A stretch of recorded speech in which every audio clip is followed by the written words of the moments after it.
Yves Giroux is the Parliamentary Budget Officer, and he is with me now, and he's been a frequent guest here on Primetime Politics when he's got something to tell us, and that seems to be a lot these days. It's a busy office. Let's talk about fighter jets. Let's first of all start with why you undertook this examination of the costs of these interim fighter jets, 18 of them that Canada's getting from Australia. We decided to look at the cost of the fighter jets, the used Australian fighter jets that Canada was buying, because of the material impact this has on public finances. It's a significant purchase, and we estimate the cost to be around $1.1 billion over the life cycle costs. Okay, which is higher than the estimates provided by the Department of National Defense by, I think, a couple $100 million dollars. So their number's lower than yours, and what's the difference? How come you're higher? The main difference is because of the betterment cost. So that's the cost to extend the life of the used aircraft, as well as to improve its capacity. So that's the main areas of difference. They don't factor in, we believe, all the costs of the betterment, whereas our estimate includes all of the expected costs of betterment for the used aircraft. And do they accept your findings? I mean, it seemed to me that to the layman, that seems to be nuts and bolts stuff. When you're buying a product and what it costs to fly it, to maintain it, to operate it, all those things, that should be a cost that everybody's calculating the same way, no? So what do they say about why yours is different than theirs? Well, they say that we have excluded contingencies, for example, and they say that their cost should be they include contingencies. Our take on that is that contingencies, that's just in case you need them. So to ensure that it's comparable, you shouldn't include contingencies, because if you plan on using contingencies, they're no longer contingencies, they're costs that you have to reflect. The betterment costs, I have no idea why they did not fully include these. Maybe they had not fully decided the extent that they would improve the aircraft that they're getting from Australia, and they still have to make a decision as to exactly what they'll put on these used aircraft. But in all fairness to Canadians and parliamentarians, we think it's much more transparent to include the full betterment costs that will be required for these aircrafts to be usable in the Canadian fleet. Okay.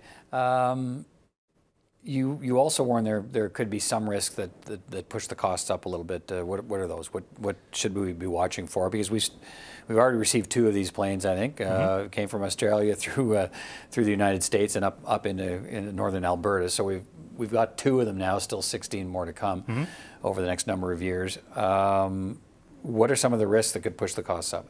Up or even down. So inflation could be higher or lower than what we forecast it to be.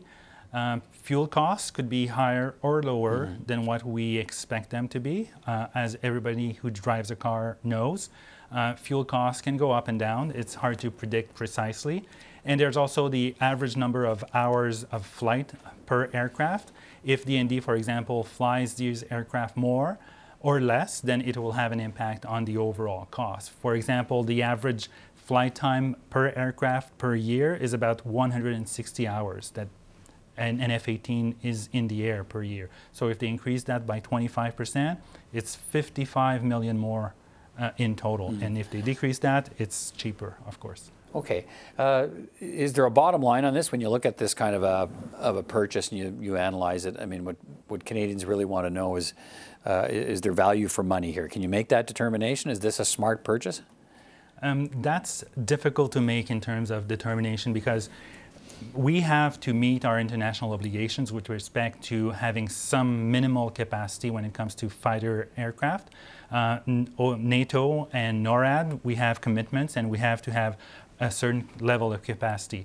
The trade-off that that the government and Canadians have to decide is whether this is the best use of money to meet these commitments by buying used aircraft, or should we not be better off buying new fighter aircraft, the next generation of aircraft? And had that decision been made years and years ago, we would not need to buy used second-hand aircraft that are very close to the end of their useful life. Right. These are destined to fly to 2032, I think, and then to be scrapped, right? Yes, and they're already pretty close to the end of their useful life. So that's why it will be so expensive. The price of the aircraft themselves is not so high. It's the the addition, the improvements, the betterment to ensure that they're safe to fly until 2032. That's what is expensive. Right.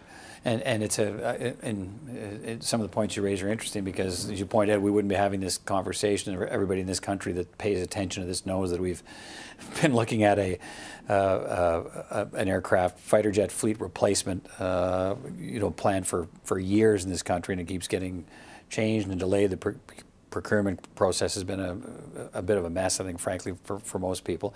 You're saying we wouldn't been here, we wouldn't even be here talking about this had we got that straight years ago.